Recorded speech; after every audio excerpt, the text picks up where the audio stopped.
Today we're talking about Silent Hill. Fuck, this game blows. Can I rant to you about Silent Hill F? I just beat it and I am torqued. Get it off your chest, King. Full spoilers, I can talk about the entire game. Is that all right if I just completely go off? Spoiler warning, trigger warning. I am so triggered after wasting my Silent Hill frickin' time with this stupid game. All right, cool, let's get into it. So, leading up to this game's release, I watched the trailers. I thought to myself, the combat looks horrible. But the setting looks extremely cool. It's not in Silent Hill, but I expected them to connect it somehow. And so I was optimistic. Did you watch any of the trailers leading up to this game being released? Yeah, I watched most of the promotional material, and I kind of got the same idea out of it. The combat didn't look that good, but I was hopeful that it's a completely new setting, and that could maybe make up for the combat.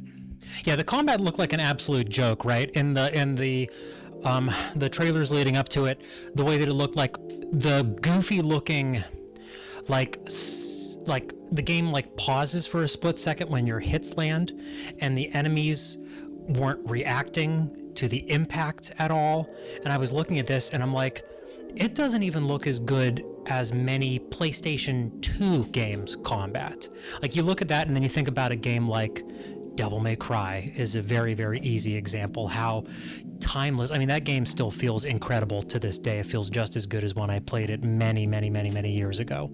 Or like, I don't know, Onimusha. It was like almost a launch title. It was such an early game. Or how about God Hand? That game is like, you know, a hidden gem of a game with absolutely exceptional combat. Or even like go back to there are plenty of PlayStation 1 games that have terrific combat. You know, Fighting Force is really fun. It's a beat 'em up. You know, it's not the same thing as Silent Hill, but the combat feels good. What about Tenchu? Imagine that, Tenchu, when you hit an enemy. This is a stealth game. It's a stealth game, but it has quite an in-depth combat system. It's got dodging. You can flip over the enemies and attack them from behind. When you hit them, imagine this. They get stunned when you hit them. They react to getting hit in Tenchu on the PlayStation 1. Not only that, if they block your attack, they slide back. It looks really cool. Like, that game has engaging combat. So leading up to Silent Hill F, I was saying to myself, I was preparing myself that the combat is going to be horrific. But the game itself intrigued me, and I was actually extremely, extremely excited to play it. It's written by the guy who did the anime Higurashi, which I have never seen. Have you ever seen Higurashi? I have not, I just know of it. Right, I know of it too, and it has a sterling reputation of being some of the best Japanese horror that you can consume. So I was chomping at the bit to play Silent Hill F. I couldn't wait. As if it was foretold by Gyromancy, the game finally releases. How much money is it? $70 flippin' dollars, or you could pay an extra 10 or 20 flippin' dollars and get it 2 days early. And that's partially why I'm going so hard and I'm so irritated. It's a Silent Hill frickin' travesty, the pricing of this stupid game. Especially the early access. You pay more money for the early access. That's a absolutely disgusting video game industry practice that infuriates me to no end. So the game's out. I fire it up. You're there. You're watching me play the beginning. It's off to a good start. You got a drunk dad. He tosses a plate at you. That's probably why she's so good at dodging in the game. Okay. And I was locked in straight from the beginning, right? There is a misconception that every Silent Hill game is about somebody's trauma. And the reason for that misconception is because of how wildly popular Silent Hill 2 is. The whole game's about, I'm not going to get into it, everybody knows. everybody's watched a video essay about Silent Hill 2. I have watched probably 20 of them. And I've also played the game on the actual PlayStation 2, okay? I'm not a Silent Hill YouTube fan, just to lay that out, okay? Because there's a lot of those. And I understand, because it's very hard to get your hands on a copy. Okay, whatever. So anyway, I'm playing the game. It's off to a good start. I thought it was cool how you have a foggy walk up into the town, right? And then you see one of your friends from a windowsill, and she's already talking smack. She's calling you a traitor. Sneak dissing. Yeah, sneak dissing. Right, because she turns around and kind of mutters it, and if I didn't have subtitles, I might not have even acknowledged that sneak diss. So it's off to a good start, because you know that there's conflict with these characters, okay? And what's cool is that, I mean, it's only like 10 minutes into the beginning of the game and stuff is already going off. Your friend, your sneak dissing friend gets flowered. She's dead. You're running and you're in it. There's the reveal for the first monster. It looks really cool. The puppet monsters, what do you think? Do you like them too? The monster design that I saw looked awesome. They did a fantastic job with the monsters. The puppets are so cool. And you know what's cool about the puppets is they have this grab attack that looks really cool. It's worth getting hit by it at least once. They like run up on you and they're like trying to stab you with their butcher knife, and you're like resisting them as best you can, and then they break your guard and they get you like in the collarbone, and it's a really cool looking animation. Okay, so anyway, it starts. You don't have a weapon yet. You get to use her really terrific dodge, which would put any Dark Souls character to shame. She has a great dodge. You're doing your thing, and then you finally get a weapon after 20 minutes of gameplay, and getting your weapon in the cutscene is cool. You're like you're stepping back from the doll monster, and your heel like touches a pipe, and it's like, oh baby, let's go. Bless up we get that pipe. I keep that pipe on me. All the Silent Hill protagonists keep that pipe on them. Right, real pipe hitters. Yeah, they're literal.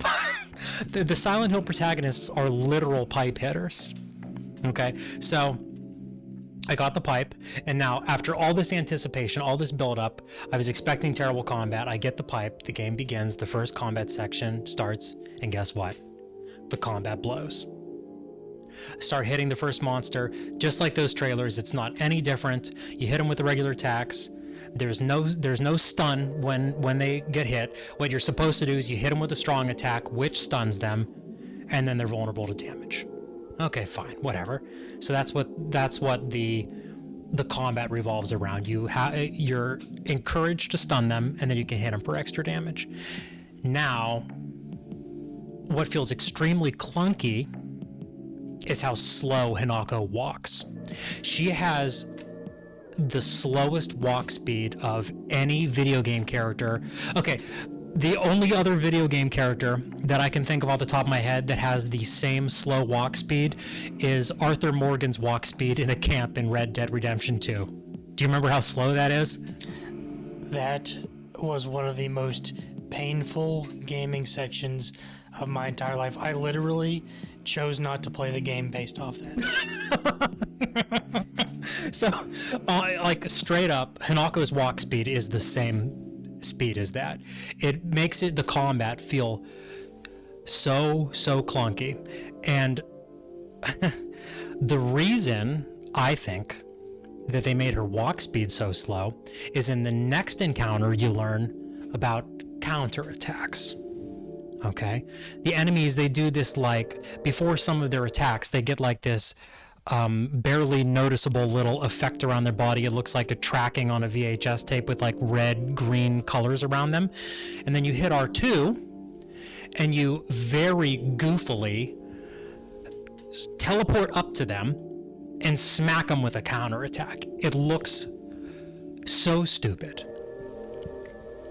So what then the combat becomes is baiting the enemies into doing these counterable attacks, and that's what the rest of the game's combat is like. So I said to myself, okay, I'm gonna deal with this because the story's intriguing, and I'll tell you what, I loved exploring the town. I think all the little Japanese houses are really cool to move through. It's set in the 60s. So there's like this, I guess, older style Japanese architecture, which is really neat. And my Dark Souls came out, and I actually came up with a clever way to do the combat. I don't think I've seen anybody else play like this, but you have a sprint button. You can still sprint while you're locked onto an enemy. So, like, being the Dark Souls OG I am, actually Demon Souls OG, I started with the very original on the PlayStation 3. I discovered that I could, with Hanako, I could sprint up to the enemy and then do a strong attack. I wasn't locked into just doing this ultra slow walk. So I felt kind of clever doing that. It didn't make the combat fun, but it made me feel a little clever, I suppose. It made me feel special. So here I go with this horrific combat, moving my way through the story. And you get to a certain part in the story and you get sucked into, Silent Hill, they go into the other world. You're familiar with that, with the other games? Correct. Yeah, it's all rusty and yep. Many of them are rusty. Silent Hill 2 did a kind of moldy, wet kind of thing. The original one. This game's equivalent of that is really strange. Instead of the environment that you are in turning into a creepy hell world, something happens to Hanako, and she is transported to a completely aesthetically different area that looks like a shrine, with the red gates, like the Shinto, I think it is. I'm sorry if I'm wrong on that. The type of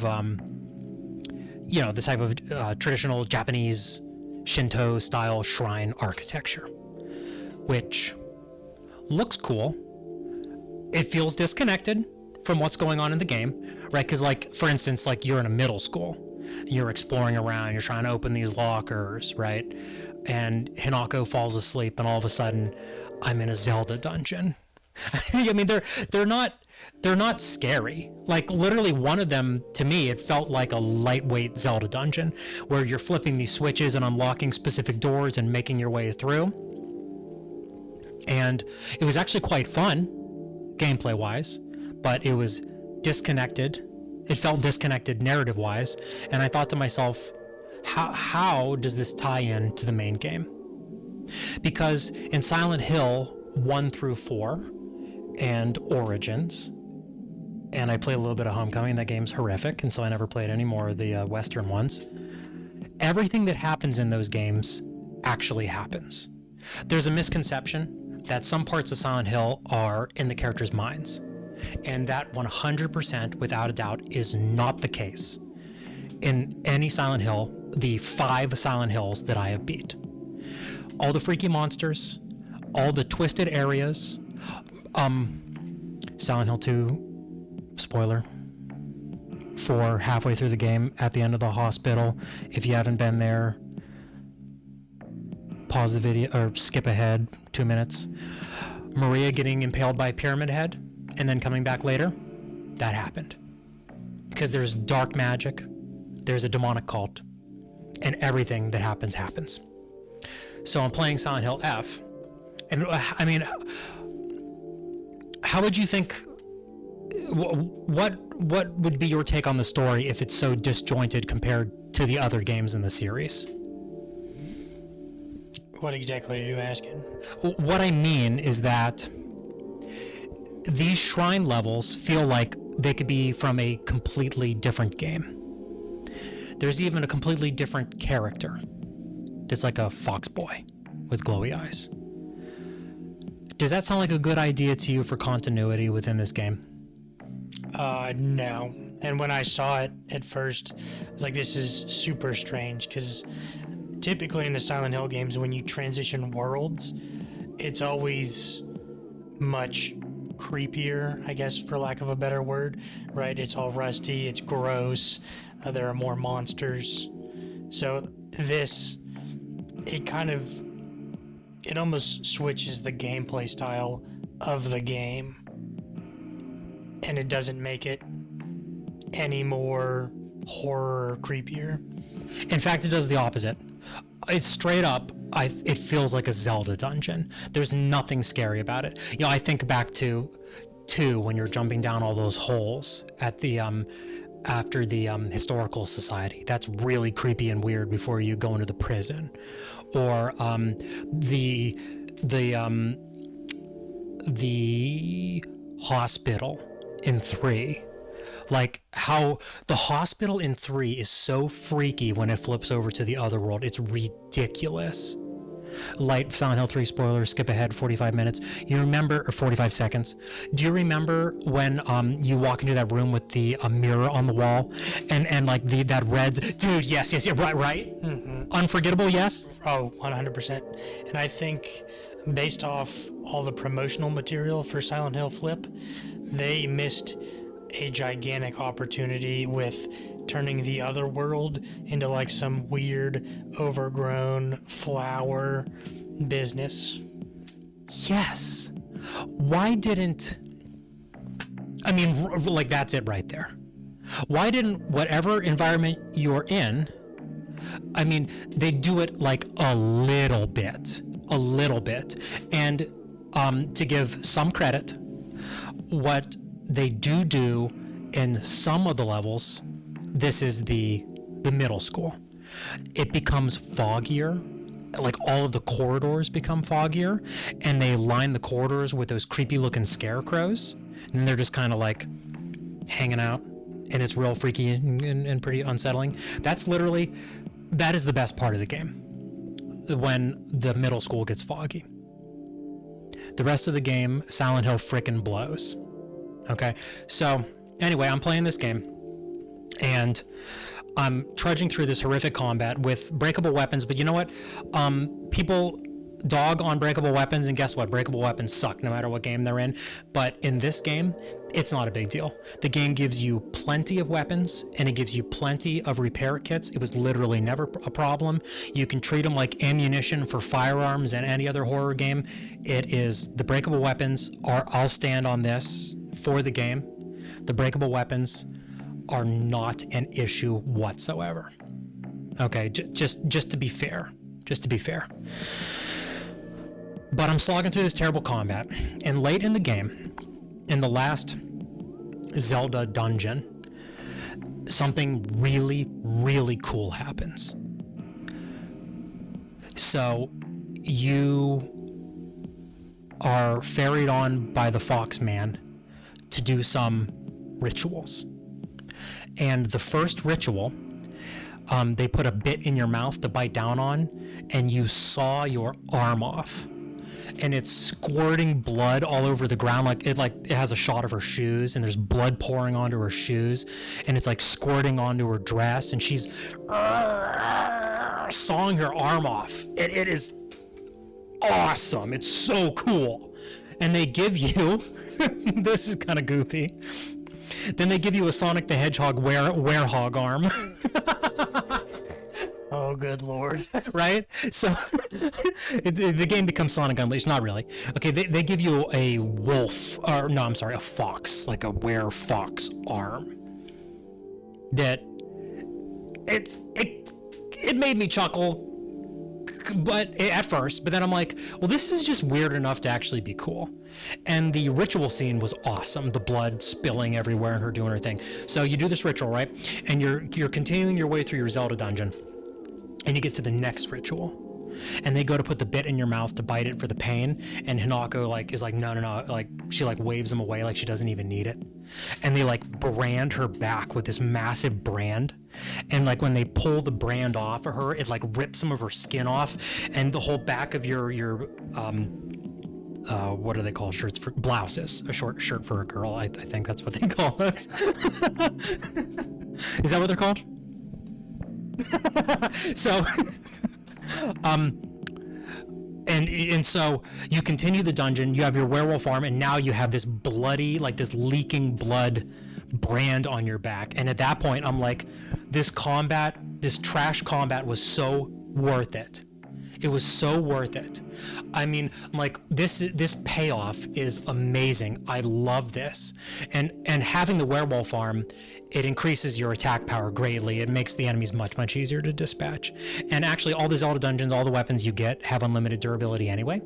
And so the combat is much easier in the Zelda dungeon. I think they're probably the game isn't scary, so I guess the Zelda dungeons are my favorite part of the game. So if it's not going to be scary, it at least should be interesting. And that's the way I feel about it.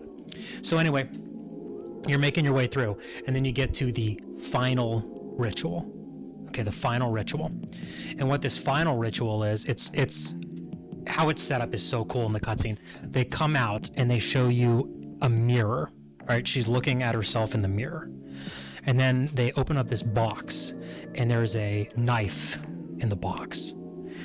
And they cut her skin away from her nose to her forehead, and they peel her skin off, and they like plop it down in a box, and then they take this mask and they put it on her face where the skin was peeled off, and it grafts itself to her face, and like blood runs down the front of the mask like she's crying blood, and it is just awesome. It's so cool. Okay, and like at this point I'm like, you know what, perhaps I judged the combat too harshly, because this is really cool. I've never seen anything like this in any other Silent Hill game. It hasn't been connected to the mainline titles yet. I don't understand what's going to happen. Also, it hasn't explained why you're in Werehog Land, the connection to the real world. But I'm like, I am so incredibly excited to see what is going to happen, how the game is going to wrap up, because we're surely at the end of the game. I'm fully hogged out. I got my powers. They give you friggin' devil trigger. You kill enemies and you like suck them into your werehog hand, and then you can devil trigger out and do extra moves. It's I wish it played like Devil May Cry, but whatever. Okay.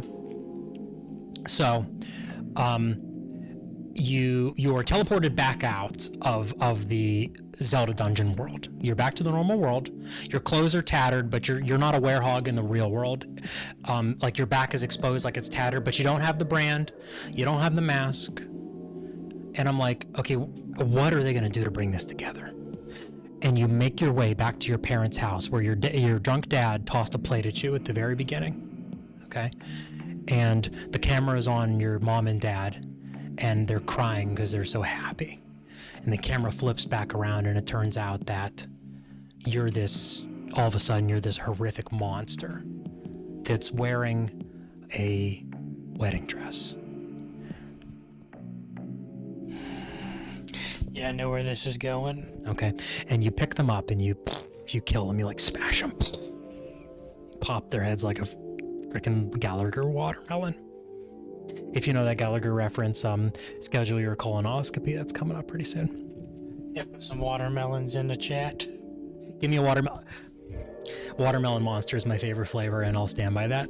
So, you kill your parents, and so you kill your parents, and then you're transported back to the Zelda world.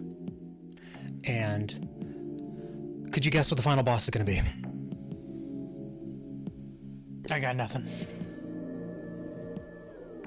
Well, if you would have guessed a wedding dress, essentially a wedding dress monster, that's what the final boss is. It's a wedding dress monster. I'm married. Weddings are horrific, so I get it. But it's weird in a Silent Hill game. Okay, so you kill the wedding dress monster. And come up with the stupidest twist you could possibly come up with for the end of a Silent Hill game. The most contrived, stupid twist. After you've slogged through this stupid combat until you got the werehog arm, okay? You've watched these awesome cutscenes. Finally, some payoff cutscenes where I'm doing these horrific, these gory, disturbing rituals. How could this all end? You've turned into a monster briefly and murdered your parents, and then fought your wedding dress. how do you think, how could the game end? How could they wrap this all together with Zelda World and Normal World? What do you think could happen? What is the dumbest thing that you could think of? Now, I not only love horror games, I watch all kinds of horror movies. Yeah, you do watch lots of horror movies. You're like a horror movie aficionado. You've seen so many and you understand them well. And I read a bunch of horror books. And by far, the endings that frustrate me the most are, it was all in his head. You don't say. So is that possibly the stupidest, most contrived ending that you could think of for a Silent Hill game? Yeah, by far. Because I was thinking, how is 1960s Japan going to connect to all the other Silent Hill games and the cult and all this? So let's see how they did it. With all the other Silent Hill games in retrospect, when you think about all the crazy things that happen, all of it is actually happening, you know. And as a matter of fact, they try to throw you off the trail in Silent Hill 3 where Vincent says, "They look like monsters to you?" That's like an actual point that's made in Silent Hill 3 where he tries to throw you off, where they in fact are monsters. Okay, they're monsters. Vincent was just trying to freak you out. He was playing with Heather's head. Everything that happens in all the other Silent Hill games is in fact real, except for in Silent Hill Flip.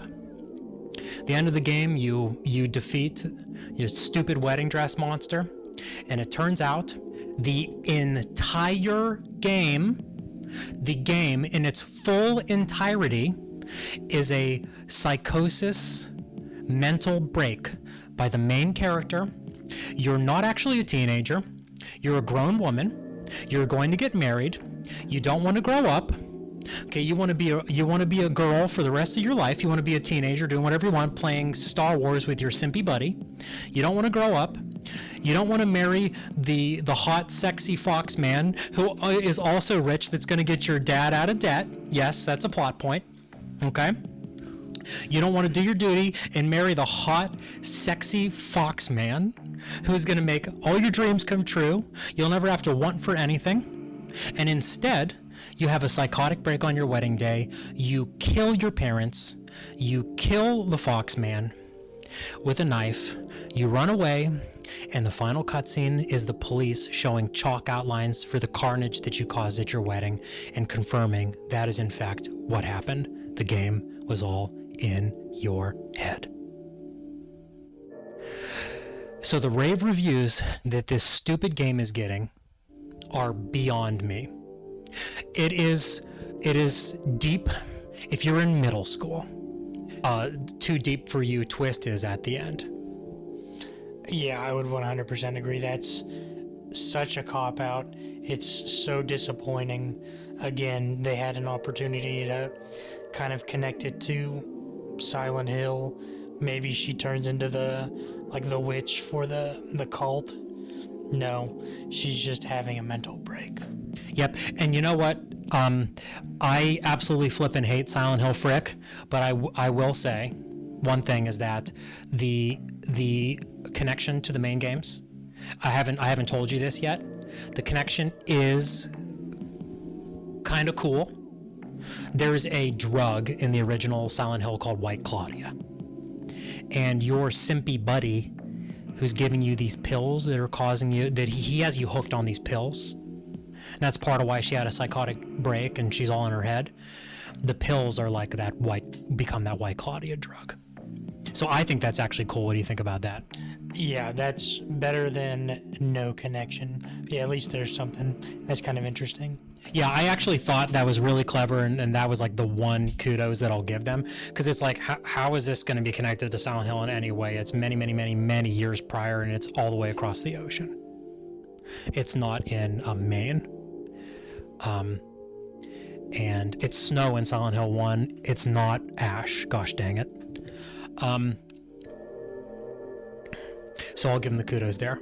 But I feel like my 10 hours of gameplay were a complete and utter waste of time, and I do not understand the critical reception that this game has received, because not only does the combat suck eggs, the story is middle school level twist fiction. It's very, very disappointing. Now, if you feel like doing 10 more hours, there were some more endings if you want to slog through the game again. Woo! Yay!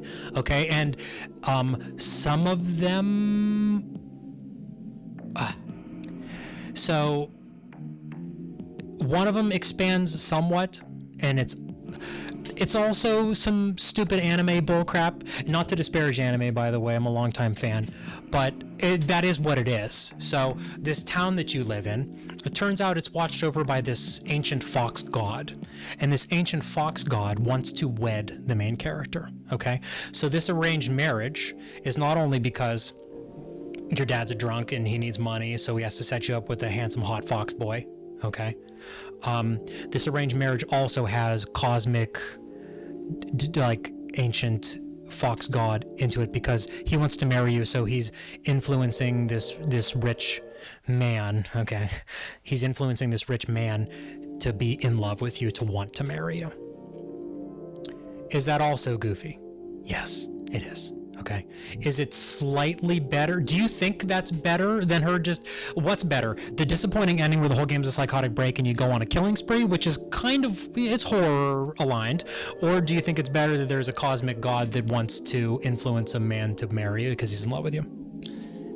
The cosmic god angle doesn't scream Silent Hill to me at all. If there would be a cosmic god trying to do stuff, it would be evil. It wouldn't be to help your family out. Well, he's evil because he wants to like force you into this marriage. It's like his wants. He wants to marry you to a hot dude who's rich. and the very best ending, get this, oh, you're gonna love this, the very best ending is that you don't marry handsome rich man. You go your separate ways, but you stay pen pals, and one day maybe you'll learn to love each other. So he goes away and you stay in Ebisogoya and you let your freak flag fly, and then maybe when you're 36 you'll be ready to settle down. What do you think about that? That is absolute and utter trash. Okay, fine. That's not very feminist of you. Okay. So yeah, in conclusion, Silent Hill Flip frickin' sucks. I wouldn't recommend a single person to play it. And for 10 hours, I would say watch Totally Pointless TV do his retrospective of Silent Hills 1 through 4, and then watch Acer Aesthetics do his retrospectives of Silent Hill 1 through 4, and then watch Shinigami Eater talk about Silent Hill 2, his review of Silent Hill 2, and you'll feel really good about yourself. And then fire up an emulator and actually play Silent Hill 1 through 3. And the worst thing that I can say about Silent Hill Flip is that I would rather replay Silent Hill 4 than ever play Silent Hill Frick ever again. This game blows. Konami, you screwed up.